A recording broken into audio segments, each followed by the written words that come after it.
física y ahí cuando empecé la educación física me decían mis amigos, che, venías de un deporte de doble turno todos los días.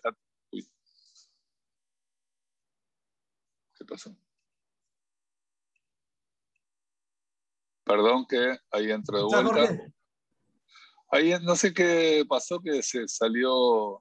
Ahí estoy de vuelta. Porque es por la que voy a compartir.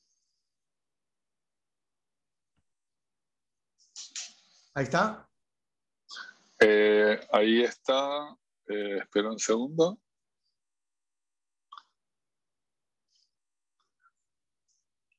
Se salió el que ahí estoy esperando que me admitas con la Ah, compu. sí. Pará, Ahí te estoy. fui de ahí. Ahora te busco, sí. Listo, ahí. Acá ¿Entró? estamos. Sí, sí, acá estoy. Bien. Acá estoy.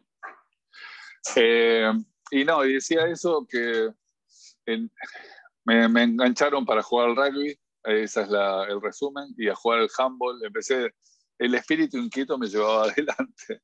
Empecé con eso a cursar medicina, hice primer año y algo, y piquito, eh, porque básicamente el ansia era moverme. Tuve la suerte de que en el cuarto año venían a hacer talleres a San Fernando, yo soy egresado de Sanfer, venían a hacer talleres muchos profesores egresados de ahí, y en esos talleres aparece Emilio Mazzabeu con Alberto Dalio a dar un taller de movimiento y me interesó mucho y en cuarto acababa de llegar de una nueva formación de algo raro que se llamaba psicomotricidad, Daniel Marcarián, y me enganché de pleno en la psicomotricidad y me metí de lleno en eso. Acá no había ninguna formación, valga la redundancia, formal respecto del tema, así que empecé un poco autodidacta, un poco guiado, como mi mentor siempre Emilio y dando vuelta por eso con un montón de formaciones paralelas. Y bueno, de ahí terminé, en su momento tuve la oportunidad cerca del 2000 de ir a Francia, ver el trabajo de Suchard, de Busquets, de ahí en 2008 ya metido en el rugby como entrenador, me salió la oportunidad después de un muy buen año con Newman en la final de campeonato de rugby, irme a Exos, hacer toda la formación y trabajar allá. Eh, y bueno, y sendas formaciones que no son lo que es la educación formal, ni licenciatura, ni solo me metí en una maestría de infanto juvenil, que es lo que me interesaba.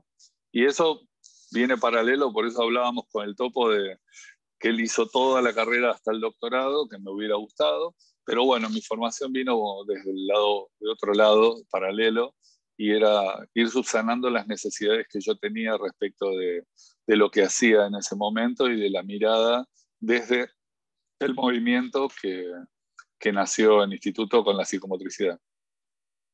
Así que esa es mi formación. Muy bien, clarísimo, clarísimo. Lo más importante es, sobre todo para las chicas y los chicos que están comenzando, que nada viene de arriba, ¿no? Y que hay que prepararse, que hay que estudiar, que hay que leer, que hay que practicar, después juntar la teoría con la práctica y empezar a aplicarlo. Y bueno, acá tenemos un recorrido importante y lo tuviste a Emilio y a Dalio como mentores que no es poca cosa, ¿no? Sí, incluso el otro día que vi a Horacio lo veo con mucho cariño porque en el 91 dirigimos un proyecto que inició, íbamos de la mano de Jorge, ¿cómo se llamaba? Que fue rector de ahí del EPICEF ahora, INEF de ese momento. Eh, bueno, me va a matar si no me olvido el apellido. Se Rossi, peleó, ¿eh? No, Jorge no, no, Rossi, anterior a Jorge Rossi. Jorge Bir, Entrenador, Jorge Bir. Jorge Bir. Y Jorge se peleó con el dueño del instituto donde estábamos con Horacio y yo a mis 25 años fui rector de terciaria por empuje de Horacio y empuje de la situación. Y la verdad que fue una experiencia para mí increíble desde lo estructural académico y, y bueno, llevamos adelante un curso muy interesante sobre musculación deportiva en el Instituto Privado del Deporte en el año 90. Así que mira si hablo hace rato. Muy bien. Eh, Bueno, bueno, Jorge, basta de mí. cuando quieras. Dale, comparto. Muy bien. Decime, déjame compartir. Sí, cómo no.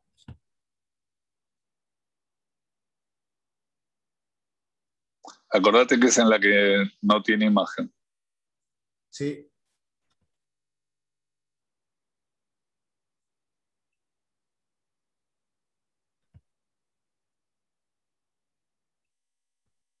Ahí todavía no puedo. Sí, ¿sabes que no te encuentro, Jorgito? Acá estoy, Jorge. A ver. Y Inicio reinicio el el audio audio. para que me encuentres. Ahí Ahí aparecí. aparecí. Tiene que haber dos Jorge Oscar González. Así Sí, que, sí, pero no están las dos, ¿eh? Ahí te vi, ahí te vi. listo. Estamos. Estamos. Ahí va.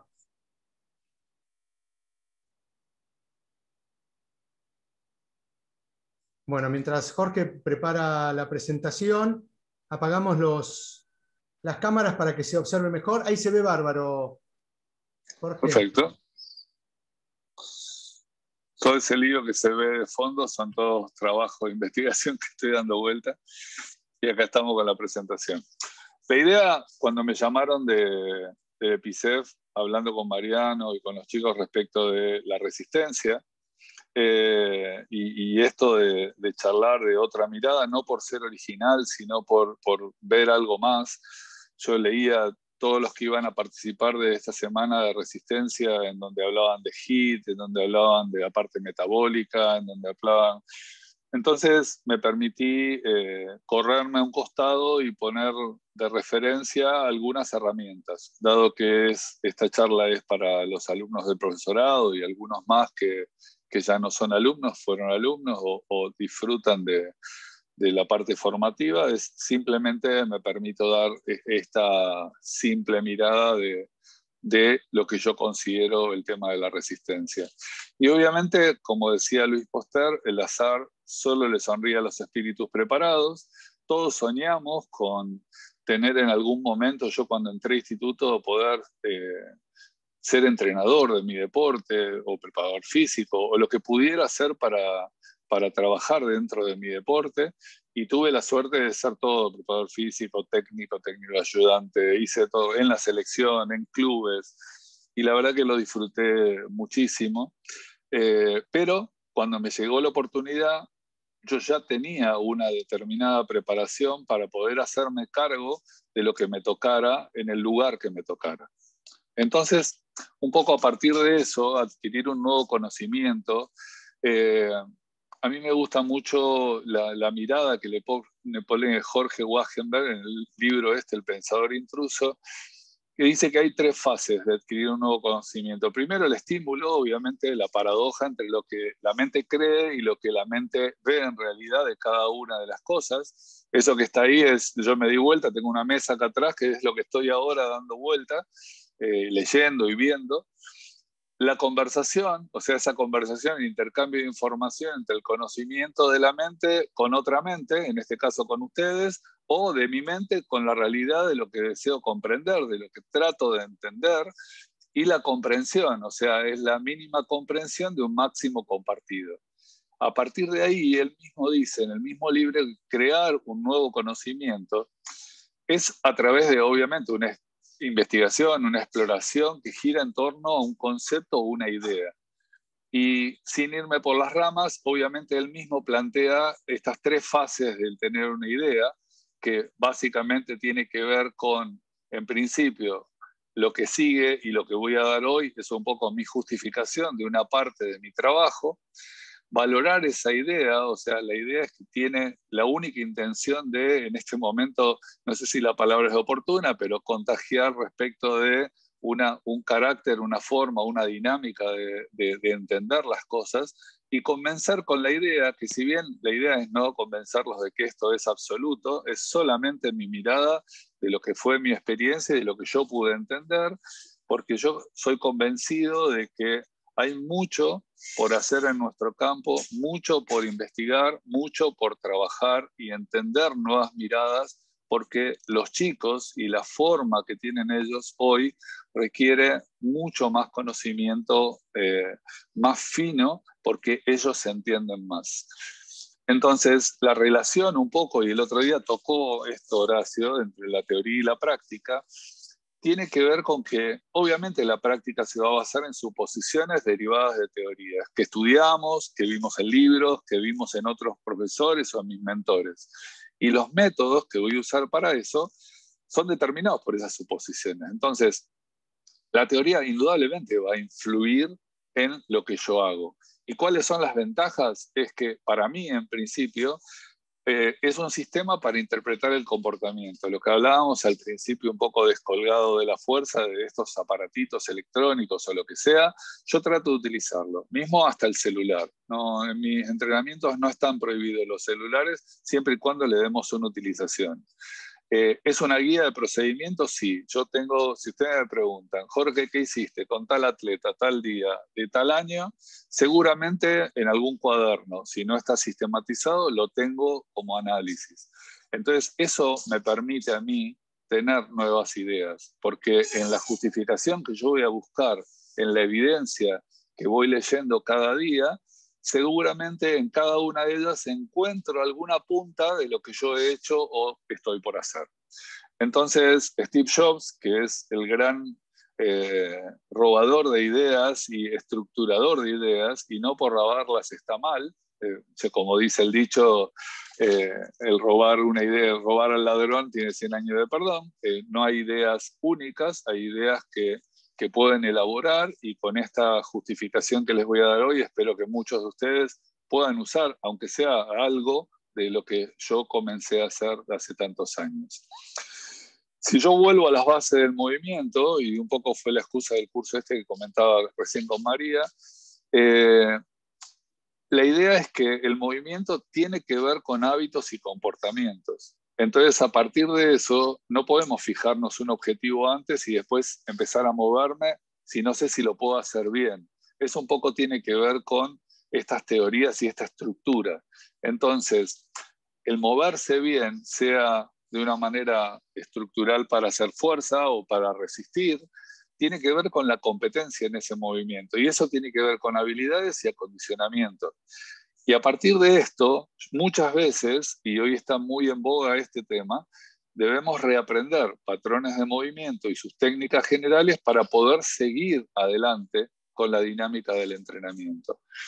No voy a hablar de neurociencias, para mí obviamente es un medio de entendimiento, pero el punto que tiene que ver con esto es que nosotros entendimos esta neuroplasticidad, que son obviamente los cambios que se dan a lo largo de la vida. Y esta construcción de redes es permanente, es una retroalimentación que todos los días tenemos y que la tenemos que usar como herramienta en los entrenamientos. Piensen que hay casi 1 trillón de patrones de movimientos que se actualizan a lo largo de una vida adulta, y el cerebro tiene que regular casi 1000 órdenes por segundo para temas solamente de carácter motriz. Entonces, el cerebro, todo lo que hacemos con nuestro cuerpo y todo lo que, como decimos con la expresión corporal, se cree lo que hacemos y cree que es verdad. La estructuración de una técnica, la estructuración de un ritmo, una velocidad, obviamente lo copia después de tantas horas de repetición y práctica. Entonces, ese sistema que regula todo esto pesa el 2% del peso y se consume casi toda la energía, con lo cual el organismo se mueve desde lo biológico ante esta ley del menor esfuerzo. O sea, todo el tiempo va a tratar de ahorrar, todo el tiempo va a tratar de pararnos. Entonces, en cuanto a los hábitos y comportamientos, tiene mucho que ver en el entrenamiento con lo que nosotros queramos hacer. El movimiento es la función más importante del cerebro, dice Wolpert. Los conmino a que vean la charla de Wolpert de neurociencia, muy interesante en TED. Y básicamente él habla de que el cerebro siempre va a elegir como el camino más corto a la solución apropiada, sustraído a sensaciones que ese cerebro tiene, porque no sabe si estamos corriendo porque nos corre un león o corriendo por nosotros mismos. Entonces, si yo miro un poco bien atrás, cuál es nuestro pariente más lejano en cuanto a estructura para poder yo después plantear cualquier tipo de entrenamiento, entendimos que recién nos pusimos de pie hace 200.000 años. Y este amigo procónsul era el primero que estuvo más cerca de nosotros en cuanto a estructura anatómica funcional. Pero ese procónsul vivió hace 25 millones de años y toda la evolución de ese movimiento hasta los primeros Australopithecus que se empezaron a poner de pie, generaron en el cuerpo esto. Esta visión de fisiosteogram me pareció muy, muy concisa, muy concreta, de cómo están estructurados nuestro sistema motriz, nuestro sistema de transmisión estructural. Cuando nosotros decidimos ponernos de pie, lo que hicimos fue generar o crear áreas de tensión. Y en esas áreas de tensión, que justamente está en el L4, L5, en la C4 y C5, en áreas en donde son principales de la rotación, de la tensión de esa columna vertebral que nos sostiene en esa posición, tenemos que entender que esa tensión puede exceder a la adaptación que nosotros planteamos en cada uno de nuestros entrenamientos. Hoy vamos a ver algunos aspectos en este poco tiempo que tenemos, pero indudablemente tenemos que entender qué hacemos con esa tensión y si tenemos que bajarla o no, porque ese es un poco un paradigma. Hasta ahora nosotros siempre hablamos, la vez pasada que di una charla acá en el EPICEF, me referí mucho a esto y lo hablamos, pero tenía que ver con evaluaciones funcionales. Hoy solamente vuelvo a tocar esto y lo pongo como en duda. O sea, a veces tenemos que hacer algo, a veces no. Entonces, ¿dónde empezamos? Me fui un poco atrás en lo que hace a esto. A mí me gusta, María ya me sufrió en el otro curso, pero está bueno. Lo que tenemos que entender, ¿por qué me voy acá?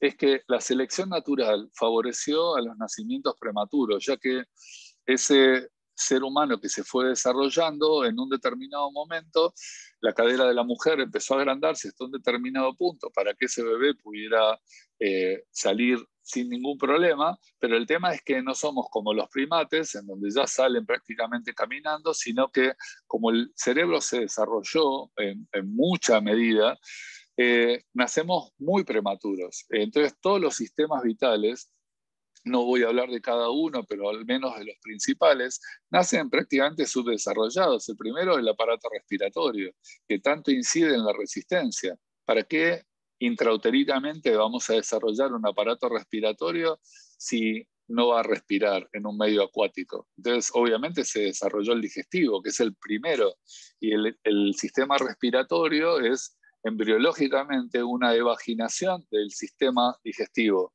Por eso la relación. Pero nosotros el 90% de los alvéolos los generamos postnatalmente. Y lleva un tiempo eso. Entonces es distinto y ahí manda mucho el que si yo nací en Mendoza, en determinado lugar, si nací en el Himalaya o nací acá a nivel del mar. Entonces la estructuración de ese desarrollo va a ser diferente. Lo mismo si hablamos del sistema nervioso. El sistema nervioso necesita 15 años postnatalmente para terminar de estructurarse, y el otro día hablaron de la fuerza, hoy estamos hablando de la resistencia, y estos dos sistemas están muy entremezclados para el desarrollo de ese individuo.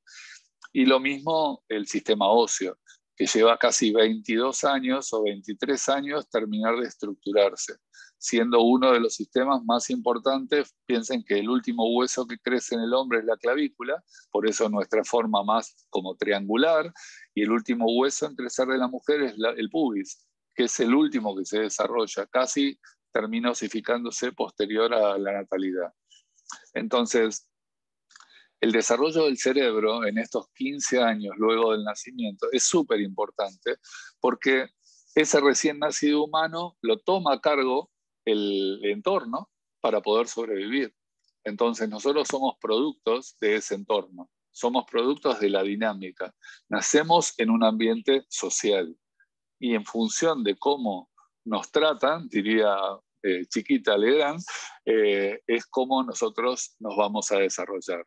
Entonces, esta evolución planteada por Darwin en una primera medida, vamos construyendo ese cerebro en un entorno social y que va a depender de los estímulos que recibamos. Entonces, a partir de eso, en ese curso de la evolución, no hay una linealidad estricta, sino que existe mucha complejidad y mucha sistema no lineal dentro de este desarrollo. Entonces, la corteza cerebral respecto del movimiento es como si nosotros habláramos de aprender a leer y escribir. Cuando nosotros aprendemos a leer y escribir, está en el orden de los 4, 5, 6 años. ¿Por qué? No es caprichoso, no es que no nos estimularon antes, es simplemente que las conexiones cerebrales se dieron estructuralmente para ese momento de desarrollo. Cada una de las etapas de desarrollo del ser humano tiene el mismo sistema, el mismo momento, y hay ventanas de oportunidad para poder realizar ese tipo de proliferación conexional, como dice ahí, y esa impronta epigenética del movimiento va a tener que ver con ese momento de conectividad que el cerebro, a través de los estímulos, desarrolló para un momento determinado. Entonces, el movimiento tiene también una huella epigenética como lo tiene cualquier otro momento de desarrollo a lo largo de la vida. Y en general, esos eventos son poco reversibles. Entonces, si nosotros no aprovechamos determinadas ventanas de oportunidad para el desarrollo de determinadas situaciones que tienen que ver con la estructuración del movimiento, esto de poco reversibles es que nos perdemos quizás la oportunidad de mejorar. Y es por esto que también, y no voy a hacer tanta mella en eso, el neurodesarrollo tiene tanto que ver con la estructuración del movimiento futuro. Nosotros cuando estudiamos esto del cerebro y las señales y demás, lo que estudiamos es que la corteza cerebral tiene zonas interrelacionadas, que esas zonas tienen determinadas funciones sensitivas, motoras y de asociación. Estudiamos que hay un área sensitiva primaria, una de asociación, la área motora, el área primaria, y que todo esto funciona de una manera con mecanismos eferentes y aferentes. Ahora, lo que en realidad hoy se vio a través de un montón de investigaciones y que tienen que ver con las imágenes y las imágenes con la posibilidad de acción, es que el cerebro no funciona solamente de esa manera. O sea, el sistema nervioso funciona en paralelo y no en serie. O sea, hay áreas que pueden servir para un motivo, pero indudablemente esas áreas, si no existieran, hay otra parte, otra área que va a tomar la preponderancia y va a tomar esa función como su función primaria. Entonces, hoy hay proyectos como este, hay muchos, hay uno es este, el Human Brain Mapping Project, muy interesante y que habla sobre el mapa de las conexiones del cerebro. Estas conexiones, lo que dicen es que hay casi 80.000 células nerviosas que están estudiando y que cada una de ellas tiene cerca de 50.000 conexiones. Con lo cual, no solamente hacía falta un mapeo, pero lo que tenemos que entender es que hay áreas anatómicas que pueden parecer fijas, pero cumplen funciones dinámicas en la medida de que nosotros nos vayamos relacionando o teniendo nuevas experiencias. Y todo esto cambia con el aprendizaje. El aprendizaje y las técnicas y estas 10.000 horas que muchas veces hablan de la experiencia tienen mucho que ver en la fijación del contenido desde el punto de vista motriz y de lo que haga, ya sea la fuerza o la resistencia. Entonces, esta ventaja evolutiva, desde el modo que yo lo veo, de que viene de un seteo como el del primate, pero nuestro cerebro es 4 veces más grande del primate, no solamente en tamaño, sino en esas imaginaciones que tenemos que generan un desarrollo mucho mayor, sino que lo que yo veo como una oportunidad y que nosotros tenemos la herramienta para poder formar a estos chicos, es que esa niñez más larga es nuestra ventana de oportunidad para darle mayor contenido y mayor posibilidad de experiencias motrices para que cuando lleguen a un determinado nivel de desarrollo motriz, si tuvo la posibilidad de estar, que es lo mínimo de la población, en un seleccionado de un deporte, pueda brillar sin consecuencias, y si no, que sea un adulto sano que pueda moverse de una manera eficiente. Entonces, en busca de esta independencia funcional que nosotros pensamos para toda la gente que está alrededor nuestro, la idea es generar una cantidad de bagaje de movimientos y habilidades en la juventud que me permitan a lo largo de la vida no tener un límite, sino que tener un repertorio muy grande de habilidades motrices que me generen una madurez motriz. Entonces, ¿cuál es el objetivo de la competencia motriz? Y ya voy a llegar, para el que vino a escuchar solo de resistencia, ya voy a llegar a eso. ¿Es salud o es deporte?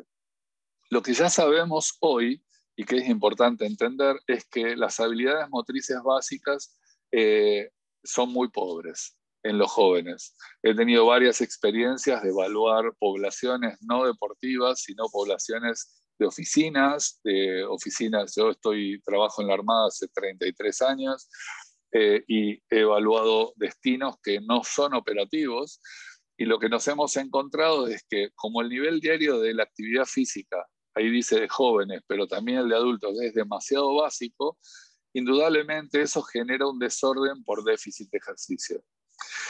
Y ya sabemos las consecuencias. El trabajo neuromuscular integrado, que es por lo cual me tomo todo este atrevimiento de hablar de todo esto antes de meterme en la resistencia, lo que hace es generar mayor cantidad de habilidades motrices básicas a través de un nivel diario de actividad física promovido en jóvenes, más que nada más alto, y eso obviamente va a generar hábitos de vida saludables. Si bien esto es algo que ante ustedes es algo obvio, es algo que me gusta siempre poner de relevancia.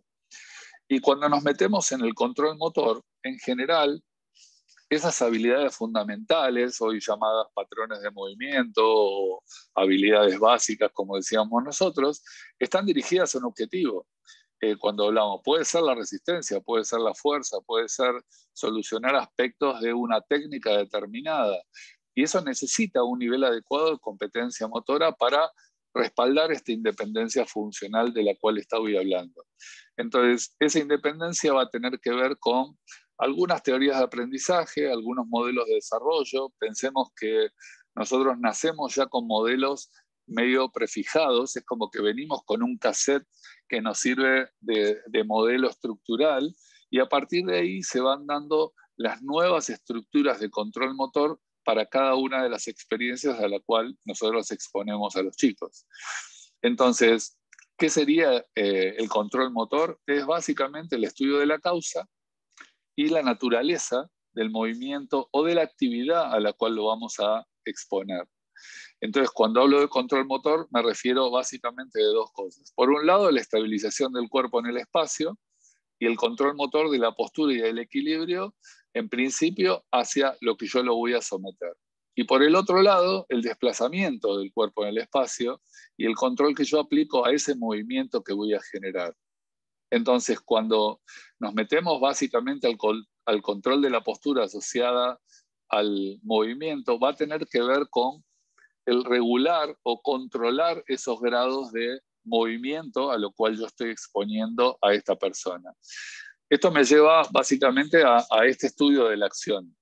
El estudio de la acción se va a dar dentro de un contexto, indudablemente, que va a tener que ver con la actividad que estemos proponiendo. Si en este caso puede ser el correr, o puede ser jugar al fútbol, o puede ser correr una maratón, todos van a ir por la misma estructura de regulación de la acción. Yo voy a hacer primero una fase que va a ser el movimiento preparatorio. Siempre antes de realizar una actividad voy a tener una estabilización central. Hoy tan importante, se habla mucho del core y de otras cosas que tienen que ver en esta estabilización, como la respiración y demás. ¿Para qué? Para poder generar la segunda actividad, lo volitivo, lo que yo tengo ganas de hacer. Hoy mover la mano acá delante de ustedes o salir a correr, pero necesito esa estabilización primaria para poder generar la intención. Y la tercera acción es simplemente frenar el movimiento, porque es el nexo con la siguiente acción. Hoy que se habla tanto de los cambios de dirección y demás, tiene un poco que ver con esto, pero tiene que ver con si voy a correr el primer paso respecto del segundo o el segundo respecto del tercero, siempre van a cumplir este ciclo. Entonces, poder interpretarlo, entenderlo, nos permite también, al evaluar el movimiento de quien tengo enfrente, saber en cuál de las etapas está la problemática que yo quisiera corregir o reordenar en esta persona en función de la disciplina que estemos hablando. Entonces, acá surge este concepto de engrama motor, que es el patrón motor que yo memoricé. Eso que yo decía que el cerebro se creyó de lo que yo hago. Si yo hago una actividad de una determinada manera y la realizo a una determinada velocidad, indudablemente el cerebro va a copiar que esa es lo correcto. Por eso cree que lo que decimos es verdad.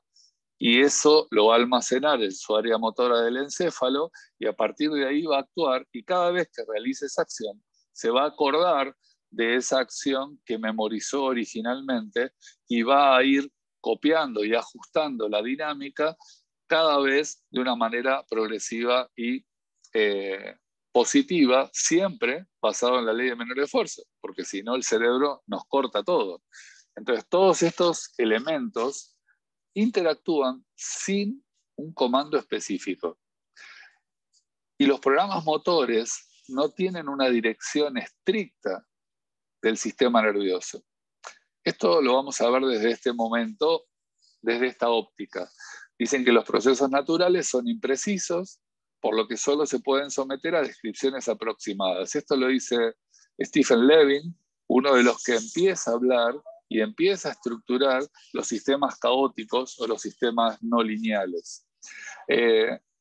Cuando nosotros pensamos en un plan de movimiento, en un plan de entrenamiento, pónganle lo que quieran ahí arriba, siempre yo me sitúo ahí, como dice el buzo de este chico, y empiezo sin una habilidad. A veces esa habilidad tengo suerte de principiante y la puedo lograr, puedo estructurarla y a partir de ahí voy como deshaciendo y armando esa estabilidad hasta lograr ese nuevo enfoque, esa nueva técnica, esa nueva dinámica, incluso a resistir lo que yo estoy preparado para hacer.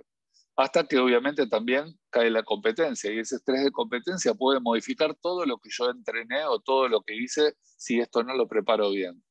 Entonces, no necesariamente, y esto es lo que en cierta manera pongo en relevancia en esta mirada, hay una progresión metodológica en esto, ni en ninguna actividad que nos enfrentemos. Cada uno de nosotros, seguramente todos los que estamos acá, sabemos realizar una determinada habilidad de ejercicio. Todos lo vamos a dar desde un abordaje distinto, aunque sea el mismo alumno, y vamos a tratar de entender la dinámica de cómo es la progresión, porque el contacto con esa persona es diferente para cada uno de nosotros. Entonces, yo a eso lo llamo la autoorganización de la complejidad. Una cosa es lo que yo planteo, otra cosa es la que el alumno entiende, y otra cosa es cómo vamos a llegar a ese mismo punto. A partir de acá, y en esto de los sistemas lineales, nosotros podíamos pensar o pensábamos en un comienzo que primero tenemos que caminar, después trotar, después correr, y que este estado de comportamiento implicaba esta progresión. Esta progresión, en función de esta evolución de pensamiento, vamos a entender de que las tres actividades no tienen nada que ver una con la otra, porque la raíz de la estructura del movimiento es totalmente diferente. O sea, el modelo de los sistemas dinámicos nos permite entender la interacción de todos los componentes neurales y estructurales. Y lejos de tener una progresión, el modelo de acción dinámica funciona de otra manera. Hoy me tomo el atrevimiento de ver solamente una de las raíces, que es la transición más simple y la que hacemos todos los días, incluso cuando corremos el colectivo. La transición entre caminar y trotar o correr, pensando de que las dos actividades tienen o son similares. Entonces, esa transición de caminar o correr, se me va el colectivo, es instantánea. O sea, salto de una acción a una transición de fase que me lleva a otra coordinación. Es repentino, no hay una forma intermedio gradual.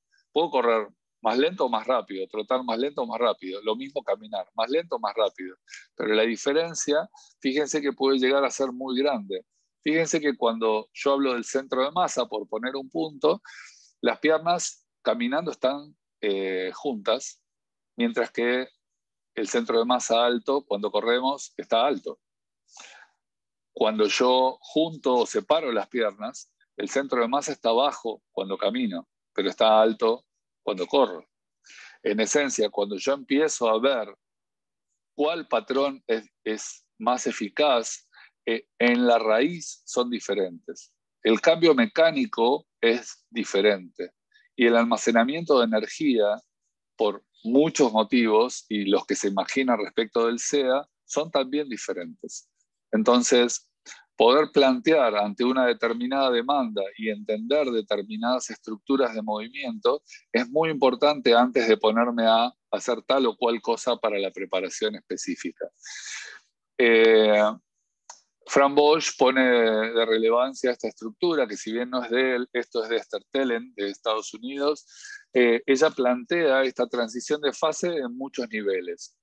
Si hablamos de una técnica, imaginen una técnica como puede ser el correr o cualquiera de los deportes que ustedes realizan.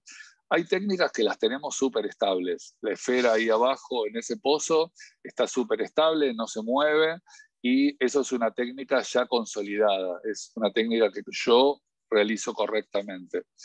Ante cualquier error en cuanto a la disposición de mi entrenamiento respecto a esa técnica, yo pienso que puedo entrenarla de esta manera y no tiene que ver con esa raíz y no paré a analizar cuál es la raíz y estructura del movimiento, es factible que yo genere una desestabilidad o perturbo la dinámica de movimiento de esa estructura que matriz trae ese alumno. Entonces la voy a poner en una posición inestable, vulnerable. Voy a generar un desbalance, una estructura que va a ser nociva para la dinámica de movimiento, si no la pensé bien. Pero el cuerpo, como es inteligente, más que nosotros, rápidamente va a encontrar una posición estable relacionada con eso. ¿A qué me refiero con esto? Vamos a poner un ejemplo muy sencillo. Entrenemos el drive de tenis con una banda elástica o con una polea pesada. Entonces, yo voy a estar entrenando el drive, le voy poniendo peso, pensando que después yo le voy a pegar más rápido a la pelota, y en realidad estoy haciendo otro deporte. Ese es un drive, la raqueta pesa gramos, no pesa 5 kilos, y no porque yo le saque la acción voy a pegar más rápido. O cuando realizo con una banda, tiro con la banda para hacer fuerza, pero cada vez que alejo la banda, como tira más, se mueve más lento. Entonces el cerebro entiende, este flaco está haciendo una acción que yo tengo que forzarme para mover cada vez más lento, cuando en realidad agarro la raqueta y lo que quiero es moverme más rápido. Eso es equivocarse con la raíz. Entonces, por ejemplo, en el deporte, ya que hablamos de resistencia, ella es actual todavía récord olímpico vigente, y yo me he tomado el trabajo de ver en cada una de ellas todo esto que hablamos. Fíjense en el primer tercio de una de las maratones que la vi, él tomó una captura de pantalla y fíjense el core, el centro del cuerpo. En el segundo tercio, en donde se va ajustando esa función para no tener ningún inconveniente y poder seguir metiéndole ritmo. Y fíjense el último tercio o el sprint final. Lograr esa mejora técnica desde una propuesta balanceada de la estructura y de una propuesta pensada desde la raíz, lo que hace es mantener la función dinámica básica de esa estructura dinámica de movimiento consolidada. Entonces, si nos vamos al ejemplo anterior, el mantener esa función dinámica básica vuelve al principio de acción que nosotros habíamos hablado. O sea, primero fijar la estructura de sostén Y a partir de ahí va a haber un montón de elementos que fluctúan en la dinámica del movimiento, como los brazos, como las piernas, como un oponente, como una dinámica diferente, pero eso va a hacer de que nosotros empecemos a ajustar esas o autoajustar esas perturbaciones en la medida que tengamos más expertise y más dinámica y más práctica. Entonces, a partir de acá, si la vemos correr a ella, que ahí la van a ver correr en un sprint final, ahora la cerca, fíjense la linealidad, la estructura, la forma y la perfección que tiene dentro de esa dinámica de correr en ese momento que es un momento supremo, porque es donde ya está cansada, viene de 2 horas 10 o 2 horas 12 de correr y sabe que cada apoyo, cada dinámica tiene que ser perfecta para lograr el objetivo. Eso no quita de que cada uno haga lo que puede con lo que tiene. Entonces tenemos estos ejemplos. Ella, en el Maratón de Londres, le bate el récord mundial al anterior. Pero indudablemente, la estructura balanceada de la técnica es en función de las posibilidades de cada uno. La consecuencia, obviamente, para ella fue letal, porque esa rodilla terminó en un quirófano. Pero de todas maneras, se dio el gusto de, con la técnica que ella podía tener y con la cual se desarrolló, y no me cabe dudas que el entrenador trató de, como a la de al lado, que es su compañera, le trató de mejorar su técnica, ella funcionaba en esta dinámica. Entonces, aunque el cuerpo nos plantea un problema, cada uno lo resuelve de la mejor manera. Y a partir de ahí, Leopold Bousquet nos plantea de que en un esquema fisiológico la función va a gobernar la estructura. Entonces, por más que yo quiera resistir lo que sea, si mi gobierno, mi estructura es patológica, la estructura va a gobernar la función. Entonces, de acá llegamos a que en mi forma de ver las cosas respecto del entrenamiento, sea cual fuera el entrenamiento, resistencia, fuerza, lo que sea, hay 3 cosas que son los pilares básicos para mí en mi experiencia. Lo primero es la capacidad de movimiento, y ya justo la nombro a María que está ahí, te lo agradezco que hayas estado también acá, los torturo con el movimiento de mis cursos para que entiendan esa raíz. Y a partir de ahí, esa raíz va a incidir en la capacidad fisiológica o en lo que queramos hacer respecto del movimiento. Indudablemente, la tercera pata de esto es la capacidad psicológica.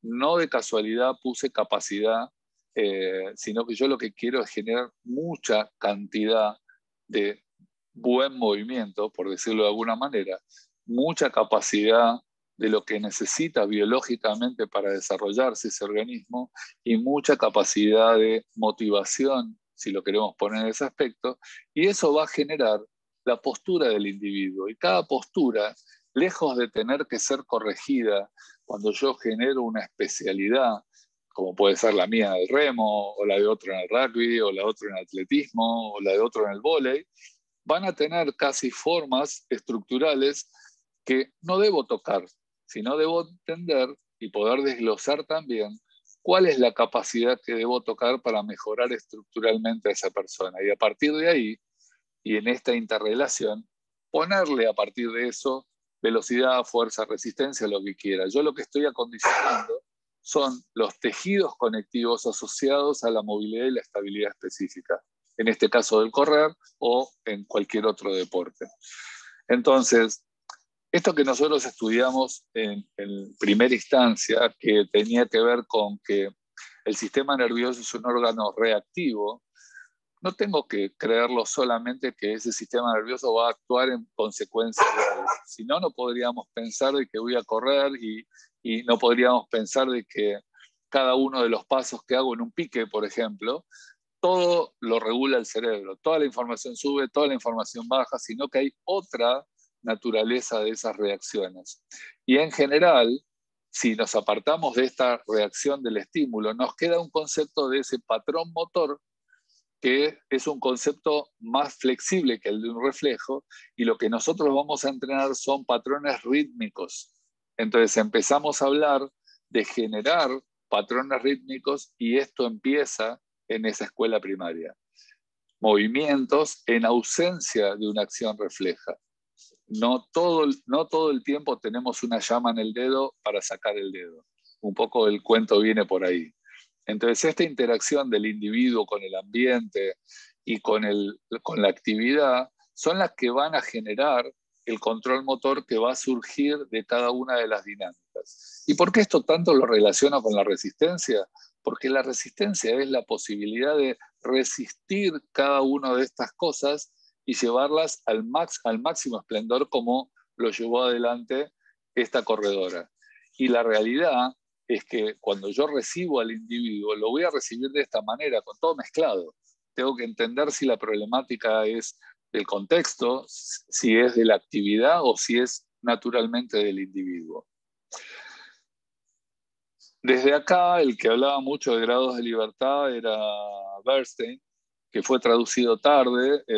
A partir de Bernstein surgieron un montón de cosas muy interesantes respecto de los grados de libertad, y él se refería a que como el cuerpo es un organismo mecánico, influye mucho en el proceso del control motor. Y cómo afectan las condiciones iniciales del movimiento, las características del movimiento futuro que vamos a tener. Entonces, cuando describo a este cuerpo como un sistema mecánico, tenemos muchos grados de libertad que tienen que ser controlados. La dinámica del movimiento, lejos de tener como se busca ver si tiene calzado, se apoya debajo del centro de gravedad, si tiene un montón de cosas a controlar, tienen que ver con la raíz de ese movimiento que necesita ser entendido primero para poder ser modificado después. Entonces, todas las coordinaciones del movimiento implican dominar grados redundantes de movimiento. Todo el tiempo estamos haciendo acciones repetidas. Y lejos de, yo soy, a mí me gusta complicarle la cosa a algunos, y vieron que muchos dicen que hay deportes cíclicos y deportes acíclicos. No me gusta mucho ese término, me gustan más los otros. ¿Por qué? Porque si yo voy a un deporte como el fútbol, un deporte como el básquet, un deporte como el rugby, en donde está considerado como un deporte acíclico, indudablemente en el movimiento, cada acción de movimiento que realicen, si uno ve la historia de esos deportistas, las hizo 800 millones de veces. Entonces, ¿qué es lo que hizo y lo que le da la habilidad? Es controlar los grados de libertad para poder enlazar la acción, que tenga un sistema de control central, una fuerza dinámica básica que lo sustente para poder generar el movimiento que quiera realizar y poder frenarlo para realizar un nuevo movimiento. La idea es transformar al cuerpo en un sistema controlable y balanceado. Sufalson en general nos plantea que cuando pensamos al cuerpo como un sistema así de tensegridad, de un sistema de tensiones, entendemos que nunca hacemos estos movimientos de manera aislada. Entonces, esto se da desde el punto de vista molecular, incluso. No solamente nosotros tenemos que imaginarnos en 3D. Nosotros estudiamos por ahí el ciclo de Krebs de una determinada manera, está bueno para estudiarlo, pero todo eso funciona a la vez. Entonces, a partir de acá, a mí me ha pasado muchas veces de evaluar corredores amateurs. En cada charla que doy por ahí para corredores, los aíslo y le hago una evaluación muy sencilla. Y ahí vemos una comparación de 3 personas que estaban en la sala y que las pudimos evaluar, y por poner, es más complejo, pero por poner algunas prioridades de corrección, ellas necesitan un mayor control central, una mejor fijación de la cadera, salvo la de la derecha, movilidad de brazos. Y antes de los Juegos de Río digo, bueno, esto tendría que ver con los corredores de verdad. Y bueno, veamos corredores de verdad. Mastromarino, Marita, Belén, son todos corredores indudablemente conocidos. En ese momento los 3 habían clasificado los Juegos. Mismas prioridades de corrección. El 100%. Entonces, después que terminé de evaluar a estas chicas de arriba, me llamó Pierre de Coubertin y me dijo, che, estas chicas las quiero también en los Juegos Olímpicos, pero fuera de considerar el chiste, la idea es que la sobrecarga en cuanto a las dinámicas de movimiento impactan de manera distinta por más que la actividad sea la misma. En corredores amateur, seguramente el acondicionamiento de los tejidos, que lo habíamos puesto en relevancia, es muy pobre y genera consecuencias determinadas, mientras que en los corredores profesionales la consecuencia es diferente. Ya el abordaje es diferente y lo que tengo que hacer es totalmente diferente ante la misma actividad y los mismos factores de corrección. Otra de las cosas a considerar y que tiene mucho que ver con la resistencia es la eficiencia respiratoria. Y yo no puedo hacer nada si la manguera está obstruida. Entonces, ante problemas estructurales también tengo que responder porque no puedo hacer ningún ejercicio correctivo si el problema que tengo a la vista no es solamente un tema estructural, sino un tema respiratorio. Si yo, siguiendo un poco la idea de separar los problemas en tres, pongo de relevancia cuáles son las dimensiones que tienen que ver con la respiración, pueden ser bioquímicas, psicofisiológicas y biomecánicas. Estas tres inciden directamente en la respiración, pero al igual que las otras que tienen que ver con el movimiento, yo recibo al atleta de esta manera, todo superpuesto. Entonces, yo lo hago de esta dinámica como para entender, y yo cuando voy separando, cada cosa que voy separando, tengo que entenderla desde un punto de vista de raíz de movimiento, desde un punto de vista de raíz de entorno y desde un punto de vista de una raíz. Generar una universalidad de visiones dentro de una misma estructura. Entonces, cuando yo pongo de relevancia las ventanas de oportunidad, ya sea la velocidad de centímetros por año que va a crecer un niño, la velocidad del PHB en mujeres, que son las primeras que se desarrollan, o el PHB en hombres, a partir de acá yo empiezo a poner las consideraciones que tienen que ver con entrenar la resistencia, por ejemplo. Nosotros ya sabemos que el sistema nervioso me va a llevar entre 14 y 15 años el desarrollo estructural.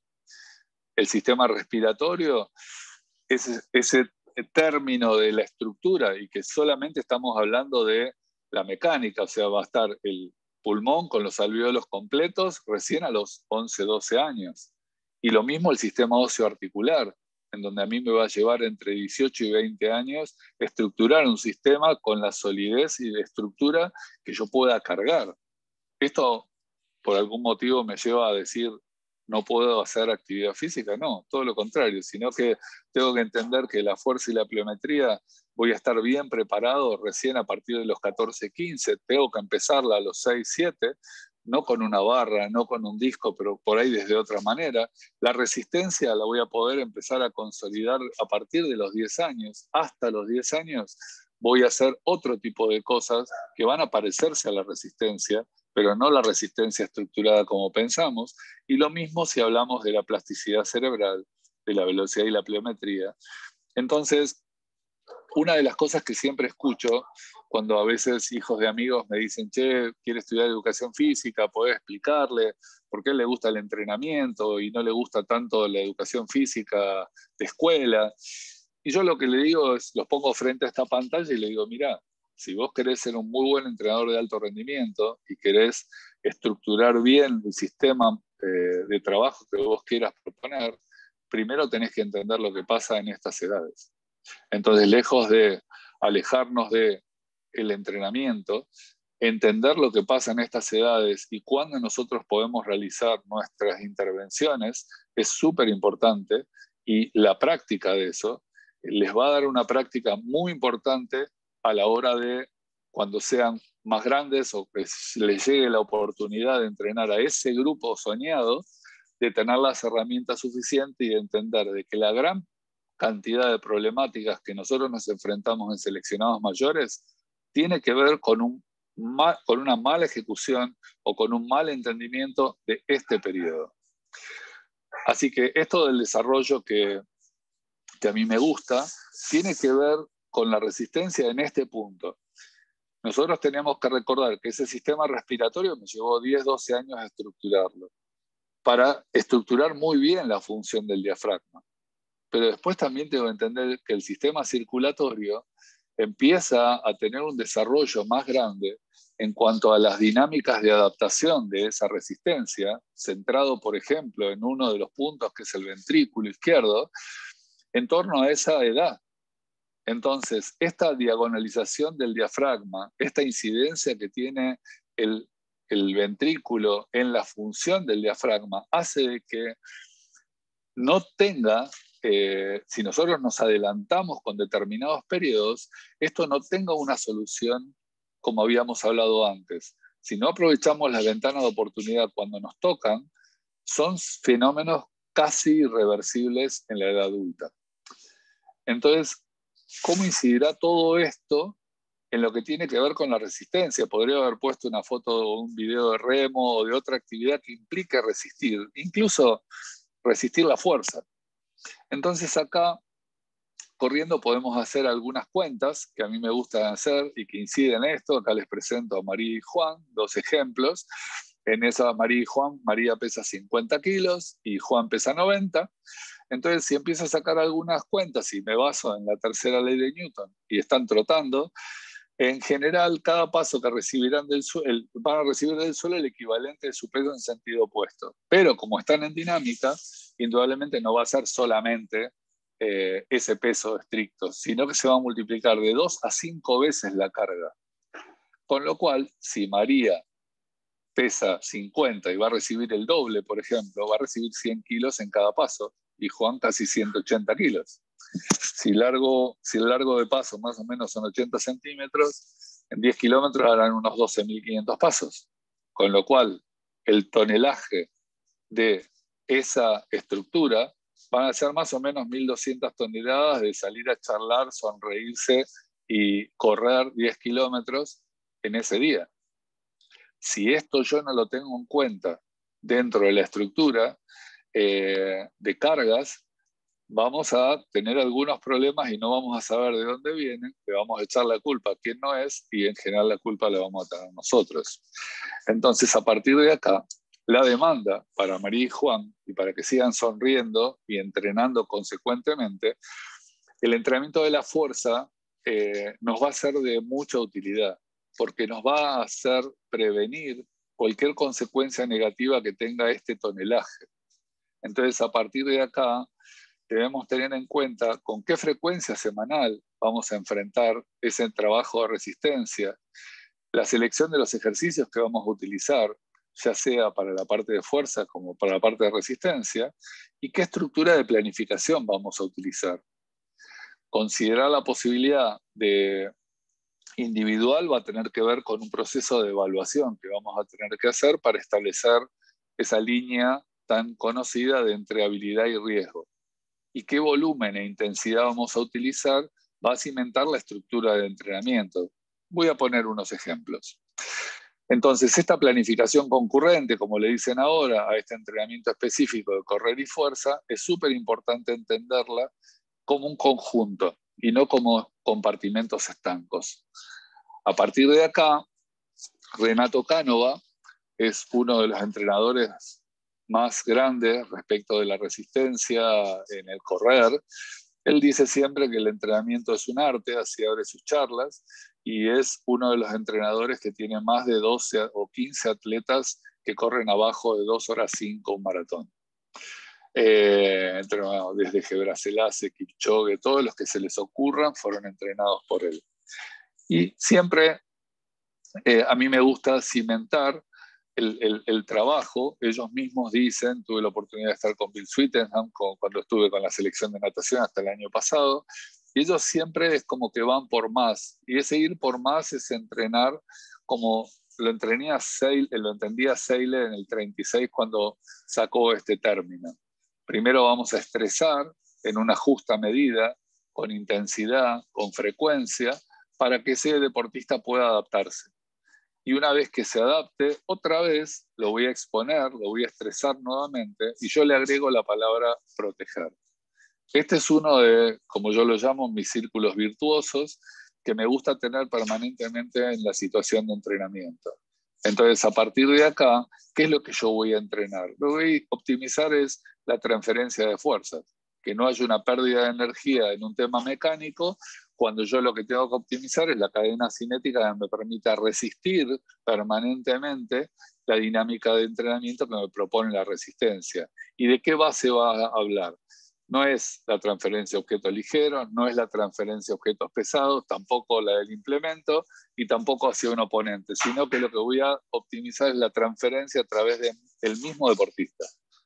Cada deportista tiene su especialidad, pero todas las especialidades van hacia el control de la acción, pasan a través del cuerpo. Entonces, a partir de esto, por eso pongo en relevancia el acondicionamiento de los tejidos en acciones en donde se repiten tanto las dinámicas a través del cuerpo. Ustedes piensen que el tejido muscular, que tiene una gran capacidad de alargamiento y de deformación, esa deformación se acumula energía, ya lo sabemos.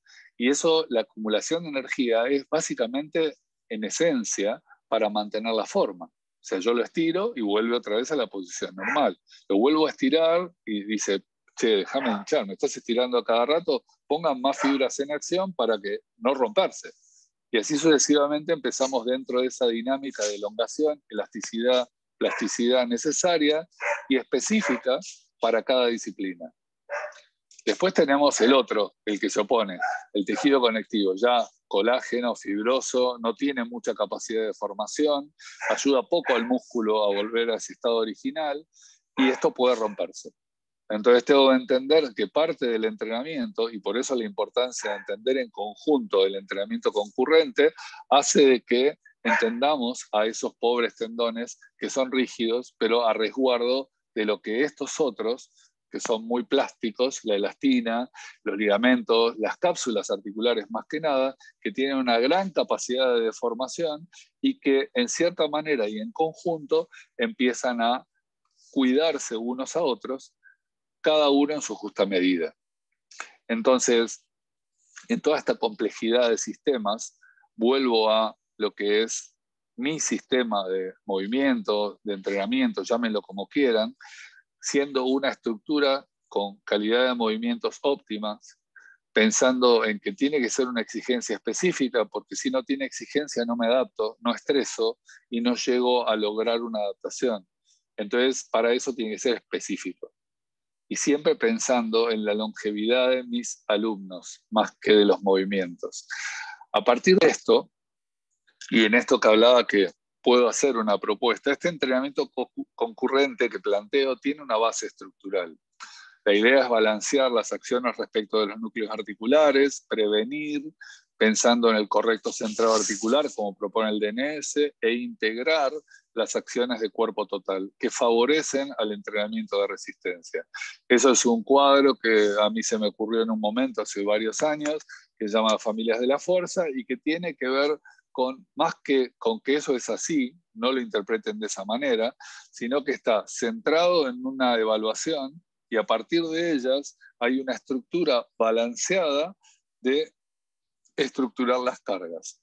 Entonces, la idea está orientada a esa resistencia de los tejidos, que es el principal problema que yo he vivenciado en mis 35 años de profesión con grupos de selección. Tuve 7 de distintas disciplinas, he evaluado a más de 38 disciplinas, que son las que participaban en Juegos Olímpicos de la Juventud, y todas se centran en el mismo problema. Entonces, ¿cuál es esa resistencia de los tejidos? ¿Cuál es la propuesta que dice ahí de Badillo? Badillo habla de entrenar la resistencia a la pérdida de velocidad. Un poco lo que hacemos es eso, entrenar en este tipo de dinámicas la resistencia, pero porque todos lo que quieren es ganar, es llegar primero. Entonces simplemente lo que vamos a entrenar es esa pérdida como cosa fundamental. Por ejemplo, en un corredor recreacional, y acaban 3 recetas de base que las pueden tomar o dejar, pero es un poco como una generalidad y conceptualización de todo lo que vimos. En corredores recreacionales, que los vemos todos los días, que quieren correr 5 o 10 kilómetros, en general entrenan 2 o 3 veces por semana. Más o menos entrenar 8 o 10 kilómetros cada vez que corren. Yo recomiendo en general sumarle 2 veces por lo menos de un entrenamiento de fuerza que sea de cuerpo total, sobre base del concepto de familias, en sesiones bien diferenciadas para no generar una fatiga implícita mayor.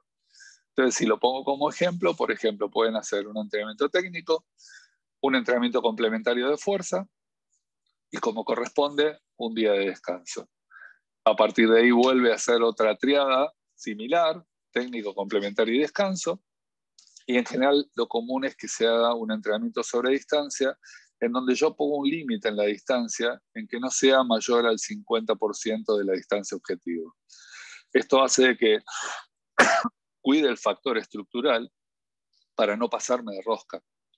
Puedo probar estrategias, distintos recorridos, pero no me paso de ese volumen.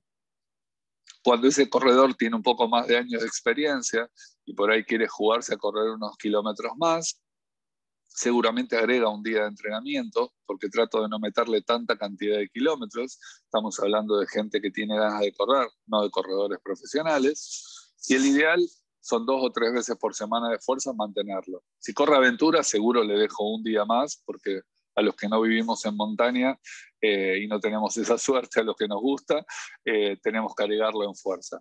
Entonces, yo le pongo énfasis en ese caso en sus déficits o lo que haya detectado en la evaluación. Entonces, ¿qué hago? Voy a un técnico, como hablamos, un complementario de fuerza y después le agrego un técnico atenuado que le meto menos intensidad, pero trato de sumar el volumen que me falta en ese técnico de un día en un técnico de menos intensidad.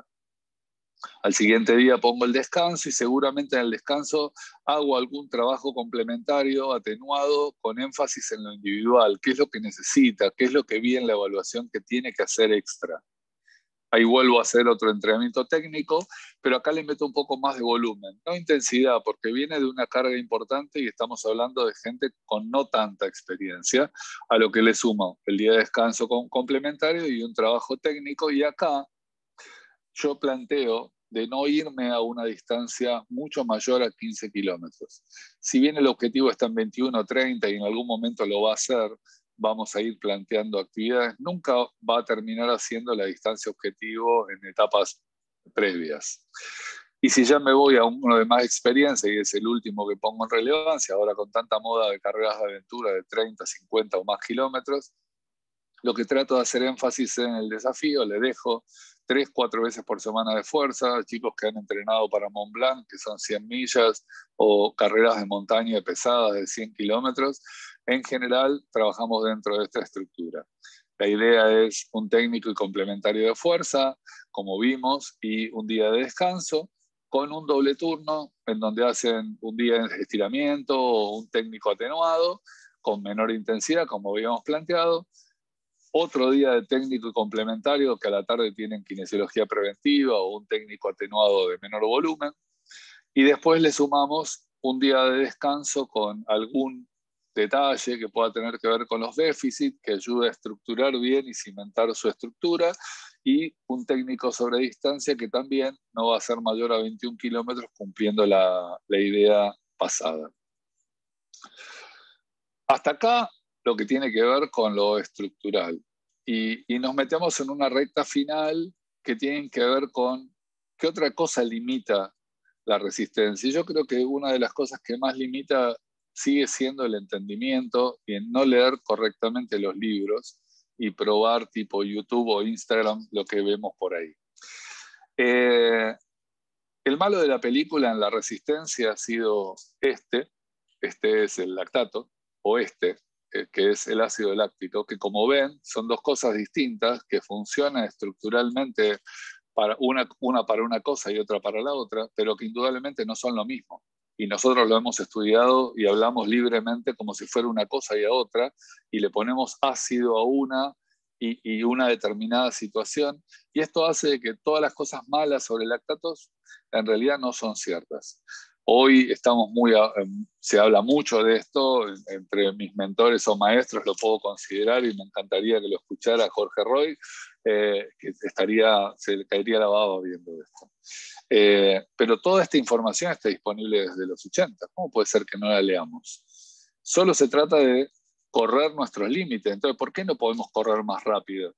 Este señor, Archie Van Hill, por uno y por otro lado, ya sea en la fuerza como en la resistencia, tiene un poco la culpa de esto, y no él, sino la mala interpretación de lo que hace. Él hablaba de un modelo cardiovascular anaeróbico que es una creencia que dura desde hace más de 90 años. Para los que ya tenemos una cierta historia dentro del entrenamiento de resistencia o de ultra endurance, esto es algo que no consideramos ya hace como 30 años. Hoy hay otros modelos y que tienen que ver con el cerebro. Hay un modelo que se llama el gobernador central, muy interesante, y que desdeña todo este tipo de trabajo, pero vamos a hacer un poco de teoría. En cuanto, él decía que no puedes correr más rápido, pues no puedes obtener suficiente oxígeno para los músculos activos. Oxígeno. Ok.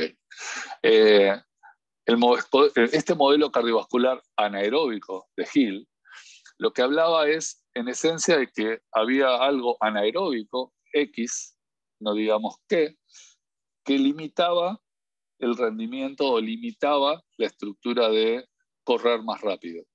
Entonces, dice, su cuerpo puede producir energía con oxígeno aeróbicamente y sin oxígeno en forma anaeróbica. ¿Qué tiene que ver en esto? Básicamente, estructuralmente, el oxígeno. Y si había algo anaeróbico, tenía que haber algo aeróbico, o sea, por lo contrario. Entonces, a partir de acá empezamos con las creencias de que si aumentaba el lactato y disminuía el oxígeno, el culpable seguramente era el lactato, porque aumentaba un montón, entonces hacía que esto descendiera. Esto es un error. Lo que creíamos en consecuencia de esto era que obviamente se llenó de lactato y no podemos hacer más nada. O sea, ahí está lleno de lactato el músculo y no podemos hacerlo. La verdad que esto es lejos de ser una realidad. Y después el otro mito grande, que era, si había un metabolismo anaeróbico, existía un metabolismo aeróbico.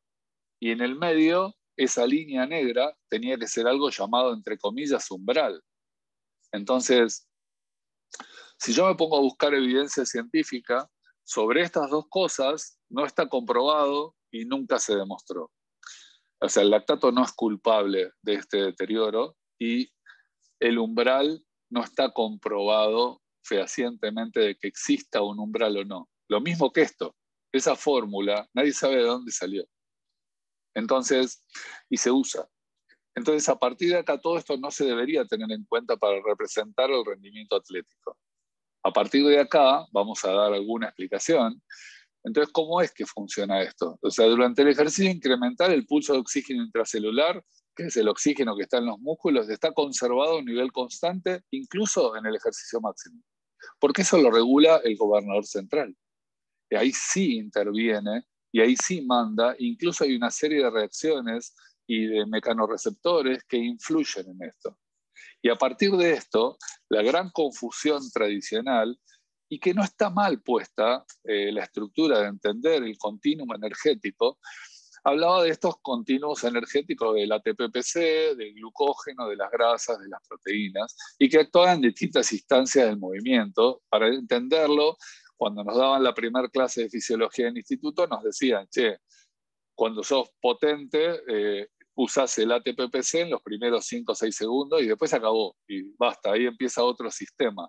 Y no es que terminaba uno, empezaba otro, sino que todo esto ya lo saben ustedes, intervienen todos.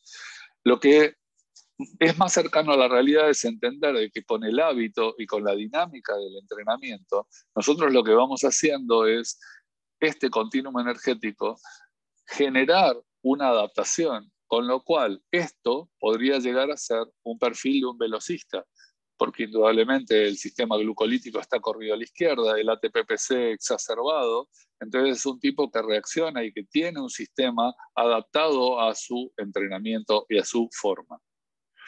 En general, yéndome a un perfil de un medio fondista o incluso llegando al perfil de un fondista, nosotros vamos a ir adaptando a esta situación.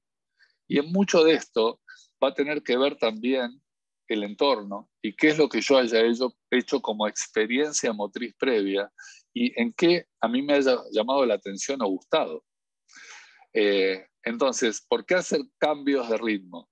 Y hoy que es un poco el paradigma, y mañana van a tener una clase de HIIT en donde van a entender mucho más esto.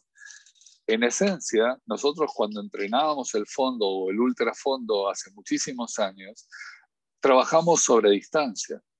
Entonces, sin querer meterme en la clase de mañana, En esencia, lo que trabajábamos era incrementar la hipertrofia de esas mitocondrias, con lo cual ocupábamos más espacio intersticial, pero la mitocondria tenía la capacidad, como ustedes ya han estudiado, de entregar energía a tasa X. ¿Sí? No nos metamos ya en ese tema que lo van a recontra ver mañana. Entonces, eso es lo que genera el entrenamiento sobre distancia. ¿Y qué es lo que genera el entrenamiento de cambios de ritmo?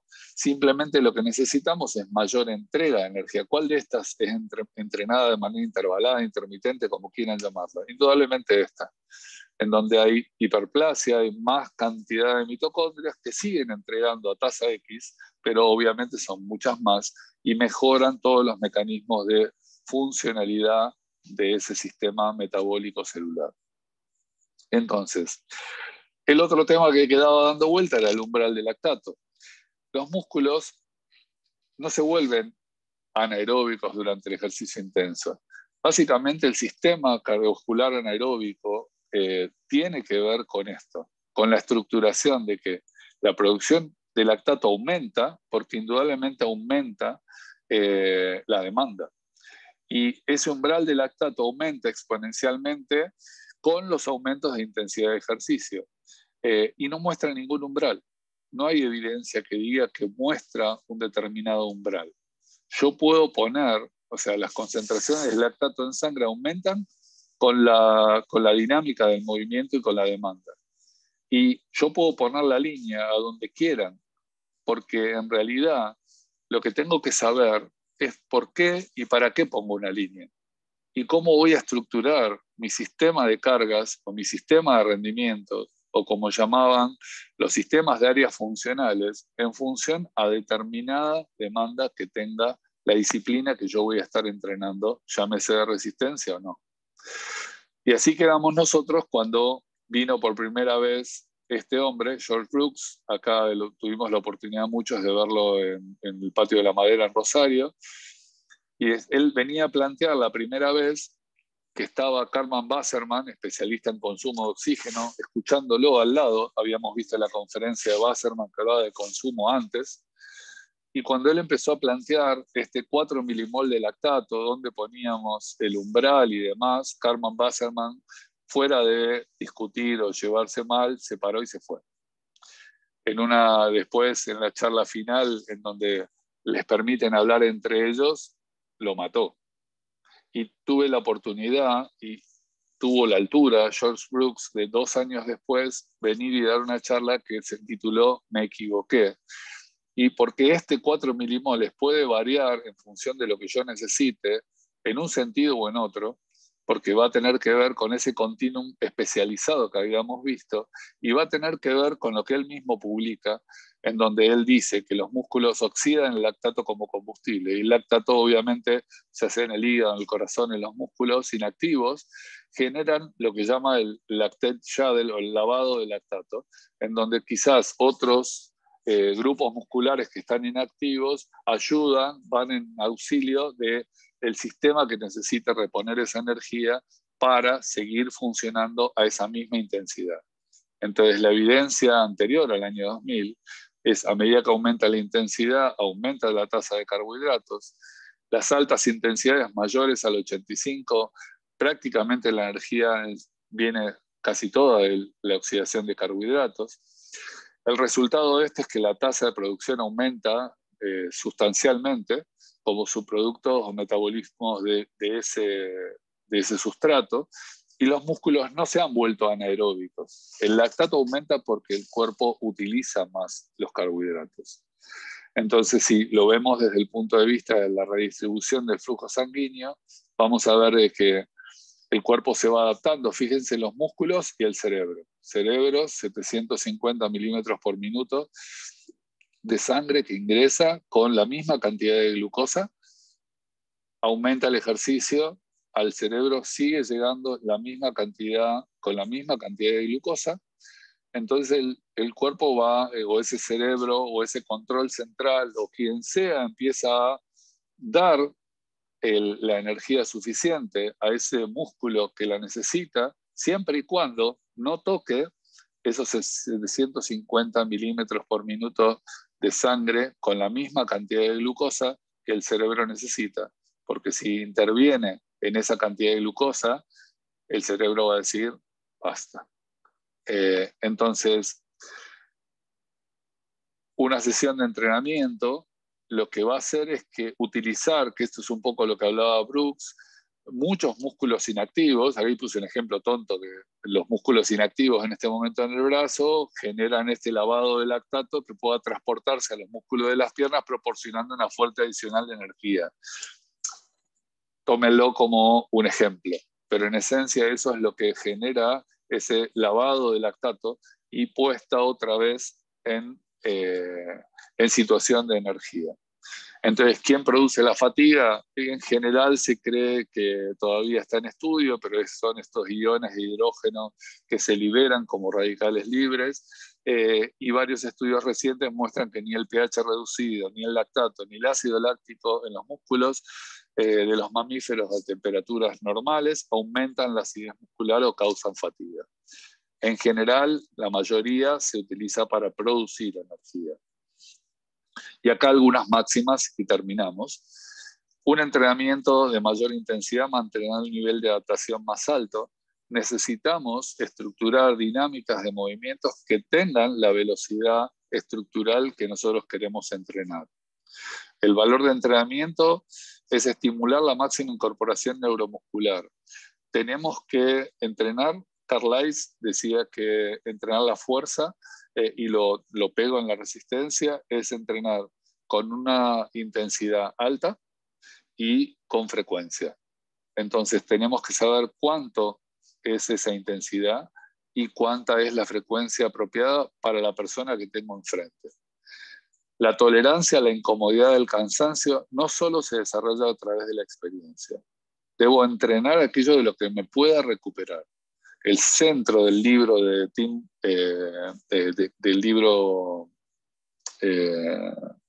Noakes, que es el gobernador central, es la tolerancia a esa incomodidad, de cómo esa persona se va adaptando permanentemente a ese gobernador central que me genera ese cansancio o no, que me permite adaptar. La mayor efectividad de la coordinación inter e intramuscular es una de las tendencias más importantes a lograr el ahorro de energía. No tengo que equivocarme en la raíz de movimiento que yo pretendo entrenar. Mantener grandes volúmenes de trabajo no puede garantizar el progreso posterior. Yo he estado al lado de increíbles entrenadores y he visto entrenamientos de muchos que se han pasado de rosca con los volúmenes, no de estos que yo he estado, sino que hemos visto y analizado otros entrenamientos, y eso genera una fatiga demasiado grande que desencadena otro tipo de mecanismos, y ahí ya no tiene que ver el lactato, no tiene que ver los radicales libres con el proceso de adaptación. Y hacen falta no menos de 5 años de preparación intensa para alcanzar, acá puse marcas deseadas, en realidad en el deporte de amateur o los atletas recreacionales tienen que tener un expertise no menos de 5 años o 3 años para empezar a pensar en un desarrollo atlético mayor. Y si vamos a alta competencia, con lo que me toca a mí hoy, de tener muchos jóvenes que están en la alta competencia, les hace falta por lo menos 3 años de aprender a entrenar, como dice Martin McKay, para poder ponerse en situación. Y esto no lo digo yo, lo dicen esos nenes que están abajo que algo de experiencia tienen. Así que, en esencia, si nuestro cerebro fuese simple, dice Leal Watson, tanto que pudiésemos entenderlo, seríamos tan simples que no podríamos hacerlo. Esa frase es maravillosa. Y el hombre, en esencia, es un ser gregario. Esto es un lugar maravilloso en el sur de Argentina. ¿Y por qué digo esto? El gregario tiene que ver con rebaño.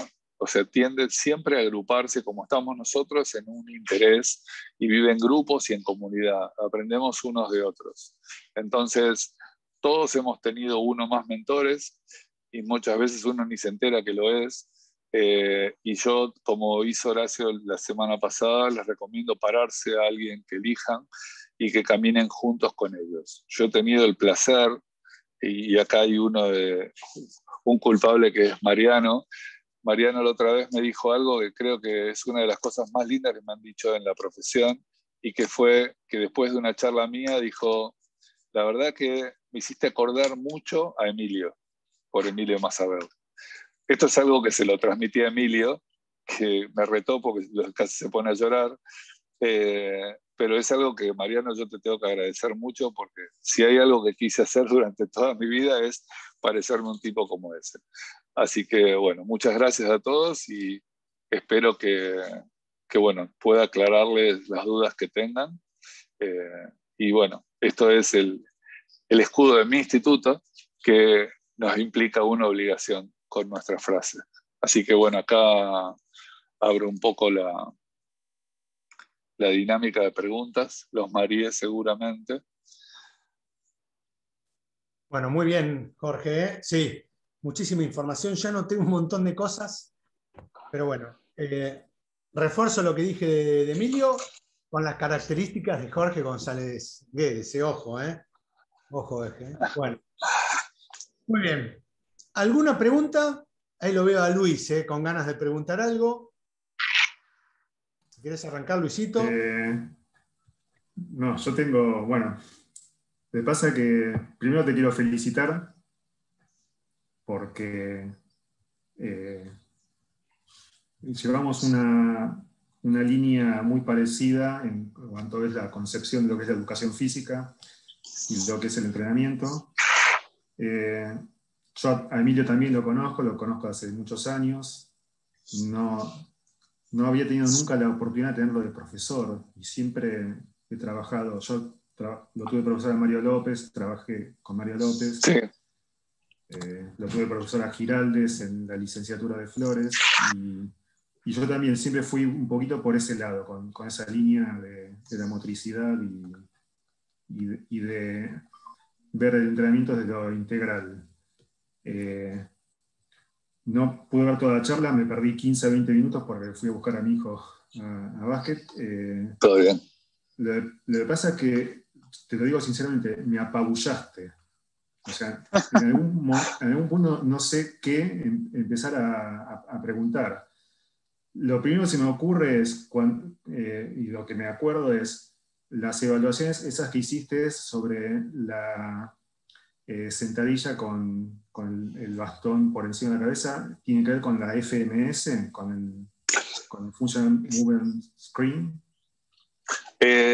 Empezamos por ahí, y yo lo que veía es que después llegamos a lo vimos la vez pasada, que hicimos evaluaciones funcionales, pero yo encontré, cuando hice la formación de rugby, cuando estaba en rugby, que ellos ponían esa sentadilla de arranque como evaluación funcional. Todavía está en el Rugby Ready esa evaluación propuesta como evaluación funcional.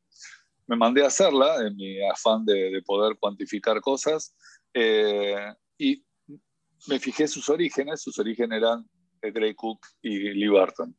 Ellos asesoraron para realizarla. Era una manera más simple, que el FMS tiene los mismos preceptos, se paran igual, se consideran lo mismo, nada más que sobre esa evaluación ellos toman 6 aspectos.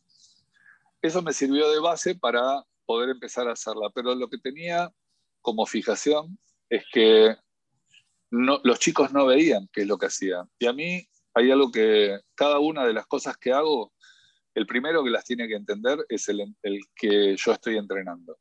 Tenga la edad que tenga. Tiene que entender para qué o por qué lo está haciendo. Y si es muy chico, aunque sea, que se divierta, pero que entienda, que tenga la forma de manejarlo. Entonces se me ocurrió transformar esa evaluación. Le puse algunas pautas estructurales para que sea consecuencia de una acción dinámica, no que sea una sentadilla de arranque solamente. Y a partir de eso, tomar una foto que me sirva de feedback para el deportista. Y encontré que me dio una mano muy grande. Hicimos la experiencia más grande, y eso lo puedo compartir, fueron los 459 chicos que evaluamos con esa sola técnica para ver patrones motoros en los Juegos Olímpicos de la Juventud. Y la verdad que nos dio mucha información. Esa es la evaluación que que empezamos tomando. Después hay muchas adicionales. Y bueno, otra pregunta es si nos puede facilitar algún contacto, porque al menos a mí me interesa, yo tomo mi cátedra de atletismo también desde ese lado, me interesa más que transmitir técnica, me interesa transmitir conceptos y fundamentos para que cada uno luego desde su experiencia pueda construir metodologías o abordajes técnicos o de entrenamiento, de condición, de la mejor manera.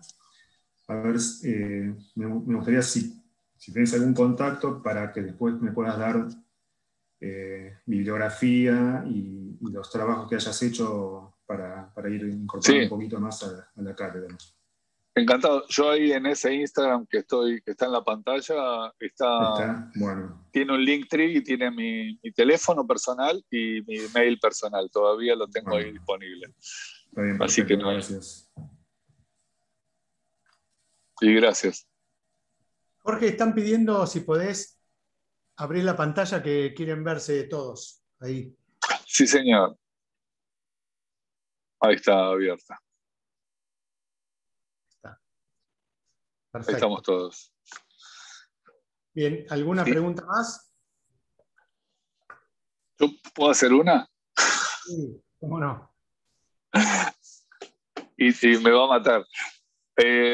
María, vos que viste el concepto integralmente, se vas a matar, y que hemos charlado incluso del tema, yo creo que sería, para mí muy grato, pero sería de utilidad que cuentes un poquito, al menos, esta mirada y cómo te llegó en una mirada un poco más global, más larga, más tranquila, más estructurada. Sí, fue mucho más larga, fueron unos cuantos meses, ¿no?, que estuvimos estudiando. A mí me gustó muchísimo. Me quedo mucho con el tema de la evaluación. A mí, que era una cosa que yo la tenía como pendiente y no sabía cómo llevarlo al colegio, en un grupo tan grande de alumnos, de chicos más chiquitos, o no tanto, pero bueno, 10, 12 años. Y cómo evaluar, que es un tema que en el colegio, por lo menos donde estoy yo y en la zona, no se evalúa. Y bueno, cosa que yo le pregunté, Jorge, te pregunté en la cursada, cómo podíamos hacer para evaluar. Y bueno, estoy mucho con eso, con el tema de la evaluación, y para tratar de detectar problemas, ¿no?, futuros o problemas de movimiento.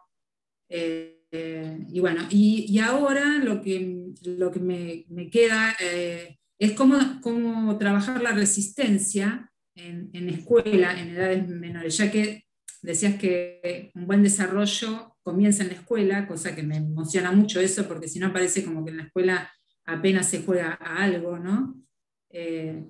Y bueno, cómo trabajar la resistencia en el colegio. Si formaría parte de un entrenamiento integrado, neuromuscular, trabajar resistencia, otras capacidades, habilidades. Si tomamos Gracias, María. Disculpa que te metí en el brete. No, es medio difícil por ahí expresarme bien, ¿no? No sé si... No, fabuloso. Un poco yo lo que quería, con ella charlamos aparte del curso y vimos, también entendimos, yo para hacer ese curso de educación física hablé bastante con amigos míos que han trabajado toda la vida en patio, con inspectores, inspectoras que ven y tienen esa problemática todos los días de... Como por ejemplo María me planteaba, no poder sacar una foto, o por ejemplo esta evaluación era a través de una foto, no poder sacar una foto, y me parece bien. Lo primero que pongo en relevancia es la ética respecto de esto, pero sí poder tener una herramienta.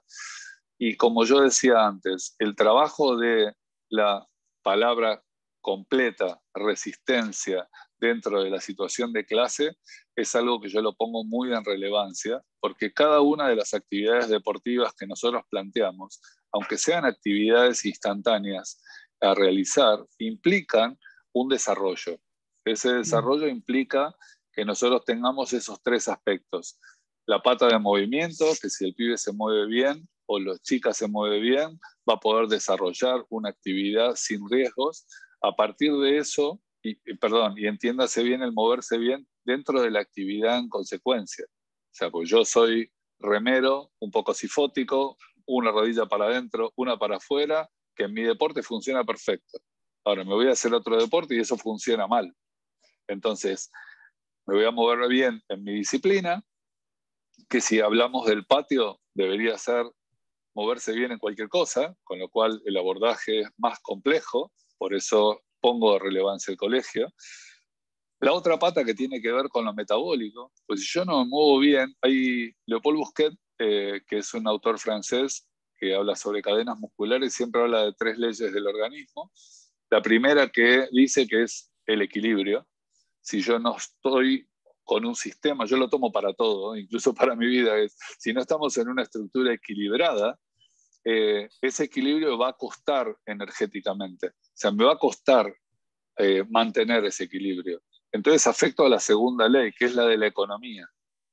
Entonces, si yo esa afectación es muy grande y estoy tan desequilibrado que afecto tanto a eso, voy a afectar a la tercera ley, que es la del confort. Me va a doler.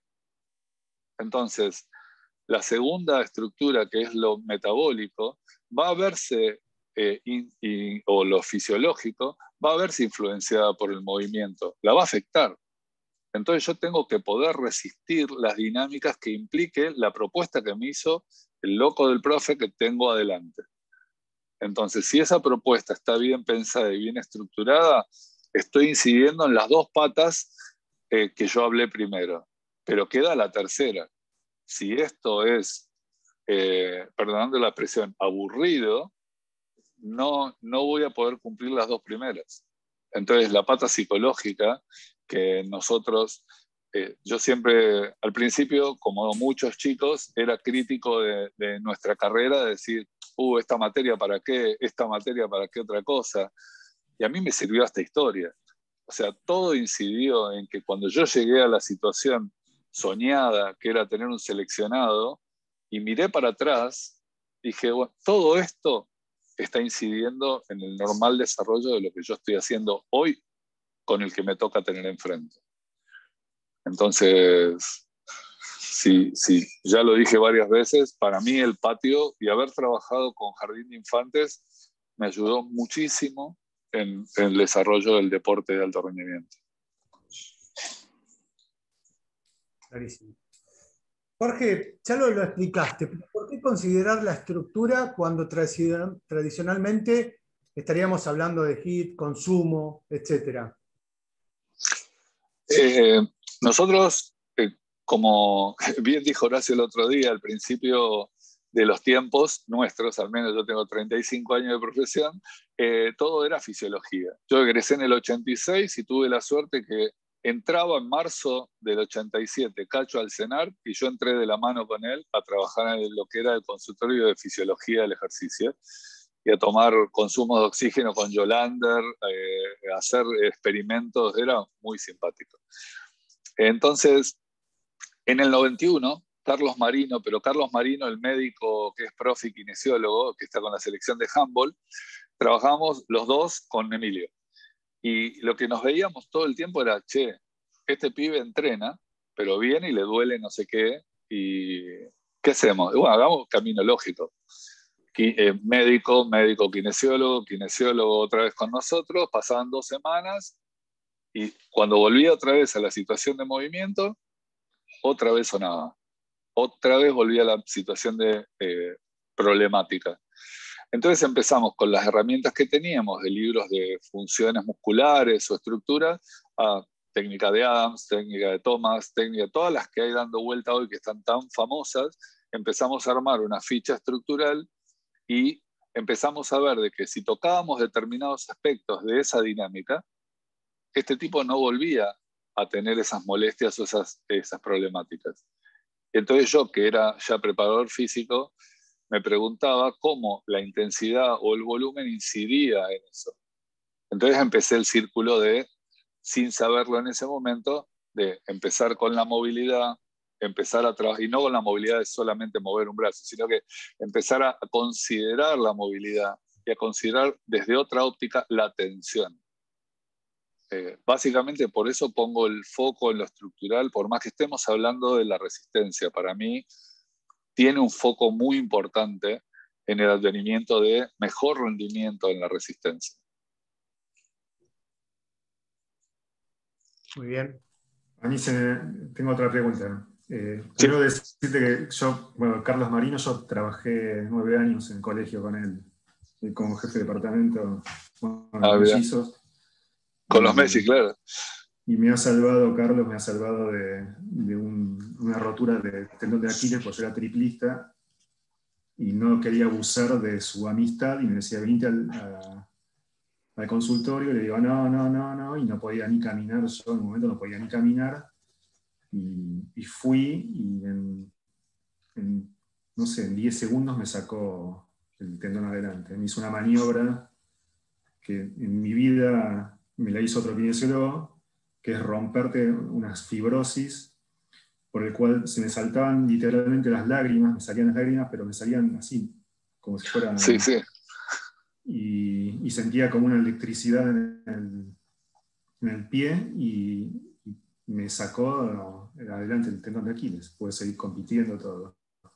Luego yo te quería preguntar sobre cuando hablaste de tensegrity, porque yo en unos momentos de lluvia, hace unos años, cuando teníamos los momentos de lluvia, les pasaba un video de tensegrity justamente para el tema de la postura en relación a la carrera. Si nos podés aclarar o abrir un poquito más el panorama sobre el tensegrity. Nosotros tenemos muchas dinámicas de movimiento, o sea, la tensegridad y lo que él habla y lo que yo mostré de Sue Falson, tiene que ver con un sistema, como hablábamos antes, equilibrado. Ellos puse esa estatua, pero nosotros todos los días vemos sistemas de tensegridad. En las estaciones de servicio, el techo de estaciones de servicio lo sostiene un sistema de tensegridad. Si le saco un caño a ese techo, un solo caño, se cae todo, porque tiene un equilibrio.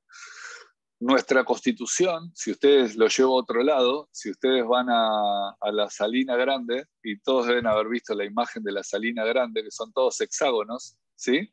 Y la naturaleza naturalmente propone esos hexágonos como una situación ideal. Entonces, a partir de eso empezamos a ver determinadas cosas y hay un apunte muy interesante que puedo compartirles, que hice una traducción que hice hace muchos años, que tiene que ver con esto de tensegridad. Dicen que la figura más estable del universo es el triángulo. Si nosotros sumamos, 6 triángulos forman un hexágono. Es la figura más estable de la naturaleza. A partir de eso, conforma la estructura. Casualmente, todas nuestras trabéculas y estructura de los huesos tienen que ver con esa estructura de base triangular o de base de hexágono, nada más que en 3D, con lo cual es un poliedro mucho más grande. Y a partir de eso empezamos a pensar en ese sistema, si lo vemos desde lo estructural, que tiene un sistema equilibrado. Lo que él decía recién de ese problema que tenía en su tendón de Aquiles fue a través de un evento traumático o de una sobrecarga X que hizo un desbalance en esa tensegridad. Él tiene un determinado sistema de equilibrio en el movimiento que realizaba y algo modificó esa estructura. Entonces, hasta que Carlos no dio en la tecla y pudo ajustar ese sistema de tensegridad, por ponerlo de una palabra fácil, sino que es ajustar el sistema de movimiento nuevamente, dejó de existir un sistema de tensegridad absoluto que permitiera que él siguiera saltando al nivel que saltaba. Seguramente, y decidme si me equivoco, tu salto o tu dinámica no fue exactamente igual después de la lesión. O sea, tuvo una variación y en eso seguramente en vos incidió en que tu fortaleza desde lo volitivo, una de esas 3 patas, se modificara y se incrementara, pero en el entorno de esa lesión que hubo, que seguramente si indagamos está, se formó una coraza de tensegridad que ayudó a que vos pudieras superar esa etapa. La tensegridad va por ahí. Hay muchas articulaciones, más que nada se habla mucho de la tensegridad del hombro, es una articulación ahí que está flotando y no sabemos cómo flota y cómo se estabiliza. Se estabiliza por un sistema de tensegridad y bueno, podemos estar toda la noche con esto, es súper interesante, pero creo que en el apunte que les puedo dar es muy interesante para chusmear, leer y sacarse un poco las ganas de leer estas locuras. Gracias. Bien. Clarísimo, Jorge. ¿Alguna pregunta más? Porque ya, Jorge, por vos, estamos excediéndonos de tu voluntad, este momento que nos has brindado y no quiero ya explotarte entre comillas más. Realmente ha sido un placer. ¿Alguien quiere decir algo? Así vamos cerrando. Bueno, y ahora sí, primero en nombre de Mercedes Seman, la rectora del Instituto Romero Brest, te agradecemos muchísimo. En el mío particular, esto de sacarte la mochila de la sabiduría y del conocimiento para transmitírnosla con esta sencillez, pero de una manera muy profunda, realmente es un placer y jerarquizás al Romero Brest y al EPICEF con tus charlas y inclusive hasta con las anécdotas que nos contás. Así que Jorge, nuevamente te agradezco muchísimo, ha sido un placer y vos pediste lo de la fuerza, así que en cualquier momento nos vamos a volver a encontrar. Sí, bueno, muchísimas gracias por la posibilidad. Solamente, la verdad es un poco contar el camino que hacemos todos los días y que trabajamos con los chicos y bueno, espero poder hacerlo todas las veces que haga falta. Así que para mí es un placer. Gracias a todos por estar. Muy bien, Jorge, un fuerte aplauso para Jorge y muchísimas gracias, Jorge. Nos estamos viendo. Mañana está Demian Delgado, que va a hablar también un poquito del tema de la resistencia, sobre todo el tema del HIIT y demás. Así que vamos a ver con qué nos encontramos. Mañana a las 11 de la mañana. Muy buenos días, muy buenas noches. Nos vemos aquellos que quieran mañana. Gracias, adiós.